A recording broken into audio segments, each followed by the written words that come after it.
আমরা তো বিভিন্ন ধরনের পেয়ারা গাছ দেখে থাকি। আপনারা চাইলে এই পদ্ধতি অবলম্বন করে আপনাদের বাসার ছাদে এই গাছ উৎপাদন করতে পারেন। চলুন দেখে আসি এই গাছ কিভাবে উৎপাদন করে।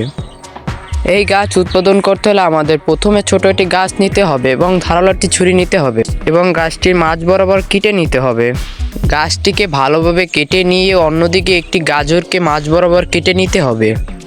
গাজরটির ভিতরের অংশ কেটে গাছের কাটা অংশে ভালোভাবে একটি শলা দিয়ে লাগিয়ে নিতে হবে। অতঃপর একটি প্লাস্টিকের গ্লাস নিতে হবে এবং গ্লাসটিকে কেটে ওই গাজরের সাথে মিশিয়ে ভালোভাবে কস্টিপ দিয়ে আটকিয়ে দিতে হবে। ভালোভাবে আটকে এর ভিতর জৈব সার দিতে হবে। জৈব সার দিয়ে এর গোড়াটিকে ভালোভাবে পলিথিন দিয়ে আটকিয়ে 45 দিন রেখে দিতে হবে। 45 দিন পর পলিথিন ও প্লাস্টিকের গ্লাস সরিয়ে নিতে হবে। এগুলো সরিয়ে নেওয়ার পর দেখতে পাচ্ছেন কি সুন্দর শিকড় জন্মিয়েছে। গাছটির নিচের অংশ কেটে মাটি সহ একটি পাত্রে রেখে দিতে হবে। এরপর গাছে নিয়মিত পানি দিতে হবে এবং 6 মাসের ভিতর গাছে ফল ধরবে। ভিডিওটি ভালো লাগলে লাইক দিয়ে পাশে থাকুন এবং চ্যানেলটি সাবস্ক্রাইব করুন।